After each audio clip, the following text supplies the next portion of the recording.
मेरे पिता तुल बुजुर्गों, नौजवान साथियों, कई लोग ये सोच रहे होंगे कि आज अचानक बिना किसी कार्यक्रम के जवाहर यहाँ क्यों आया। सबसे पहले तो मैं आप सबका आभार व्यक्त करना चाहूँगा, आप सबको धन्यवाद देना चाहूँगा। आप सब लोगों ने पूरे मनोयोग से मेहनत की, परिश्रम किया, प्रयास किया और सब लोग जब लगे तो चूंकि ये लड़ाई आपको सबको मालूम है, धन और धर्म की लड़ाई बन गई थी। एक तरफ पैसे से मतदाताओं को प्रभावित करने का जबरदस्त प्रयास और एक तरफ एक साधारण किसान का बेटा आप सब लोगों की भावनाओं को लेकर, सनातन संस्कृति के भाव को लेकर आगे बढ़ा और अंत में जब रिजल्ट आया तो धन हारा और धर्म जीता।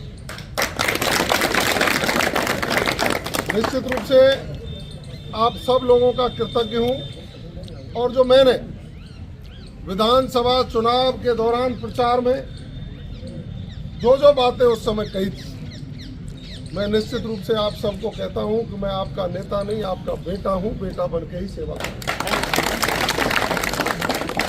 अचानक मुझे इसलिए आना पड़ा कि एक तो आज की शादियां हैं, उन शादियों में मुझे शरीक होना है। दूसरा, कल मुझे 3 बजे के आसपास यहाँ से किसी कार्यकर्ता का फोन गया कि नगर पालिका का रिक्शा घूम रहा है और लोगों से कह रहा है कि ये हटा लो, वो हटा लो, फला हटा लो, ये हटा लो। मैंने तुरंत यहाँ के एसडीएम को और जो ऑफिसिएटिंग ईओ नगर पालिका है उसको, दोनों को फ़ोन किया और यही कहा उनको कि शहर बाजार के प्रमुख लोगों की सहमति से चलेंगे, किसी भी प्रकार का व्यवधान करने की आवश्यकता नहीं है। यहाँ का व्यापारी बहुत बुद्धिजीवी है, सब लोग अच्छी तरह से समझते हैं, किसी भी व्यक्ति को परेशान करने की आवश्यकता नहीं है। मैं जनता का सेवक हूँ, अधिकारियों का सेवक नहीं हूँ। जनता की सेवा में मुझे 2.5 घंटा लगेगा जयपुर से, मैं यहाँ आ जाऊँगा और अंजाम ठीक नहीं होगा। कुल मिलाकर के उन्होंने भी कहा कि 7 में गलती में ये हुआ है। एक चीज़ जरूर कही थी मैंने कहा यहाँ और सीकरी में 2 जगह अवैध रूप से मांस की बिक्री होती है।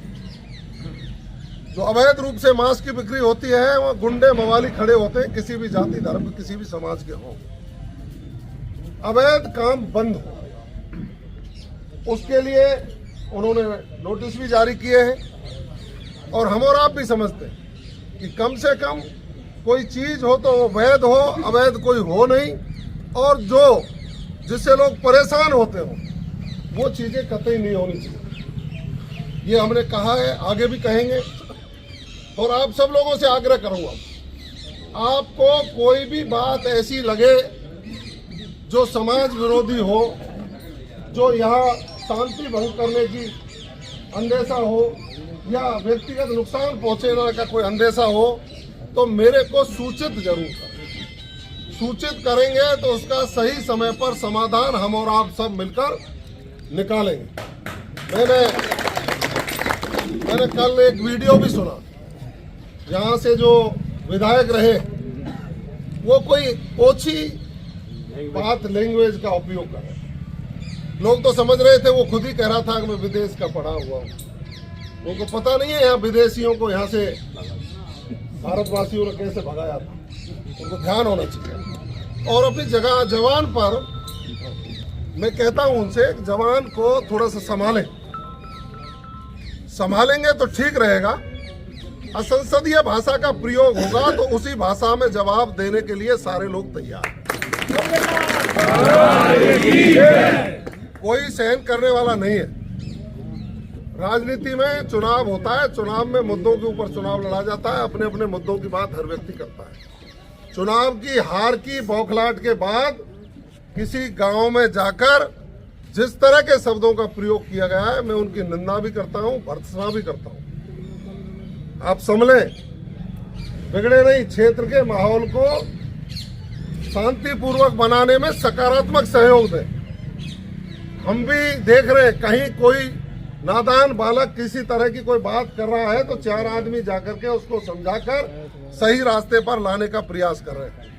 हमारा प्रथम उद्देश्य है कि क्षेत्र में शांति बहाल हो। और मैं फिर कह रहा हूं, हमारे धैर्य की परीक्षा नहीं ली जाए। कोई कितना भी बड़ा गुंडा हो, किसी भी जाति धर्म किसी भी समाज का हो, गुंडे को सीधा करने की ताकत जवाहर बेगम और ये पूरी जनता रखे। गुंडे मवालियों का इलाज हम सब मिलकर करें। इसलिए शांति और धैर्य से काम लें। गलत काम करने वाले लोगों को चिन्हित करें। चिन्हित करने के बाद एक बार सामाजिक रूप से उनको समझाया जाएगा। यदि नहीं मानेंगे तो कानून के हाथ बहुत लंबे हैं। और समाज किसी एक जाति से नहीं बनता। समाज में हर जाति धर्म के लोग शामिल होते हैं तब समाज बनता है। इसलिए उस समाज की व्यवस्थाएं दुरुस्त रहें, उसको लेकर के हम आगे बढ़ेंगे। मैं जनता ने यहाँ का प्रतिनिधि चुना हूँ, अपना वकील चुना हूँ। राजस्थान की विधानसभा में भी और विधानसभा के बाहर भी जितनी मेरे से बन पड़ेगी, आप सब लोगों का सम्मान बढ़ाने के लिए मैं काम करूँगा।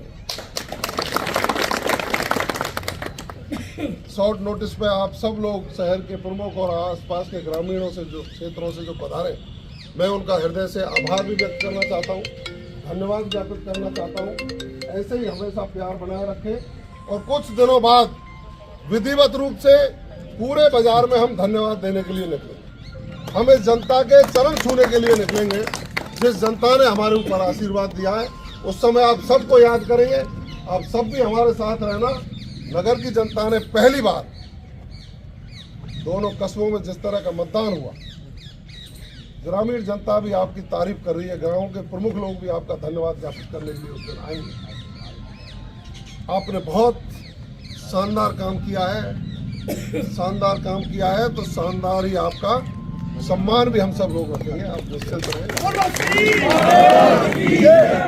चूंकि मैंने एसडीएम को कहा था कि उन अधिकारियों को बुला लें, कल कहीं छोटी मोटी जो हुई थी तो 5 आदमी शहर के प्रमुख